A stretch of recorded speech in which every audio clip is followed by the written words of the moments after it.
घन्टीमा vote केमा घन्टीमा घन्टी कसको साइकलको साइकलको होइन के जेन्जीको भन न फेरि है त घन्टी कसको जेन्जीको घन्टी कसको जेन्जीको जेन्जी अब बोल्छ झोलेहरूको चाक पोल्छ जेन्जी अब बोल्छ झोलेहरूको चाक पोल्छ जेन्जी पुस्ता जिन्दाबाद झोलेहरूको निक्लियो पात जेन्जी पुस्ता जिन्दाबाद झोलेहरूको निक्लियो पात well done guys well done अब बाटोमा पनि यसरी नै नारा लाउनु पर्छ है चुनावसम्म के भन्छ यो बाटोमा यसरी नारा लायो भने त पागल भन्छ हामीलाई सबले भन्नुहोस् न त यदि देश विकास हुन्छ भने म आफूलाई पागल घोषित गर्न पनि तयार छु किन घोषित गर्नु पर्यो त पागल हो भनेर सबलाई थाहा छ त मजाक नगरे यो मजाक गर्ने समय होइन देश बनाउने समय हो तँलाई देशको नक्सा बनाउन त आउँदैन देश कसरी बनाउँछस् म एक्लैले बनाउने होइन नि त हामी सबै मिलेर बनाउने हो देश बन्नलाई सबै नागरिकको योगदान चाहिन्छ बात त सही है ए हो ल मेरो तर्फबाट चाहिँ 2 बोरा सिमेन्ट है यो भन्दा धेरै योगदान गर्न सक्दिन म तेरो सिमेन्ट तैसँग राख 2 बोरा सिमेन्टले देश बन्छ देश नबने पनि देशवासीको लागि एउटा टोइलेट त बन्छ नि त अनि एउटा टोइलेटमा सबै देशवासी अट्छ त कस्तो कुरा गरेको तिमीले अटेन भने पछाडिबाट लात्ती हान्दै ठेल्नु पर्छ नि त मैच्याङ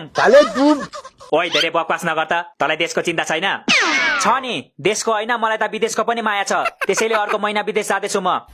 विदेश जाँदैछस् रे अनि खोइ त हामीलाई त केही थाहा छैन त तिमीहरूलाई किन थाहा हुनु पर्यो तिमीहरू मेरो छोरा छोरी हो र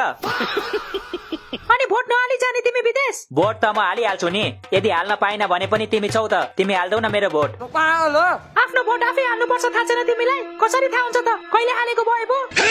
ओ मैच्याङ हेप्ने होइन है मैले धेरै चोटि हालिसकेको छु कहिले हालिस 2079 मा के को 2079 मा हाल्नु हिजो राति हालेको नि मैले हिजो राति चाहिँ के को भोट हालिस् नि तैले ए भोटको पो कुरा गरेको भोट त हालेको छैन नि मैले अनि के हालेको भनेको त हिजो राति अबे साले यसपालिको प्रधानमन्त्रीमा को आउला त गाइज बालेन कि रवि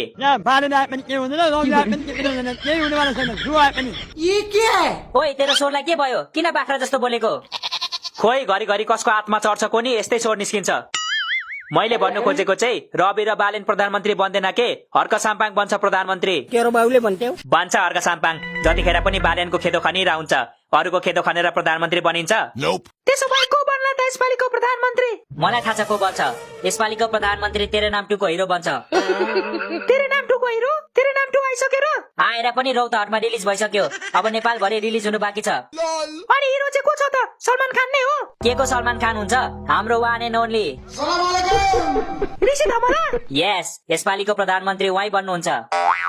भनेपछि यो चोटिको चुनाव रमाइलो हुने भएन त अनि पार्टी चिन्ह चाहिँ के छ नि उहाँको यही मोबाइल फोन चाहिँ किन नि काजु हुनुपर्ने होइन र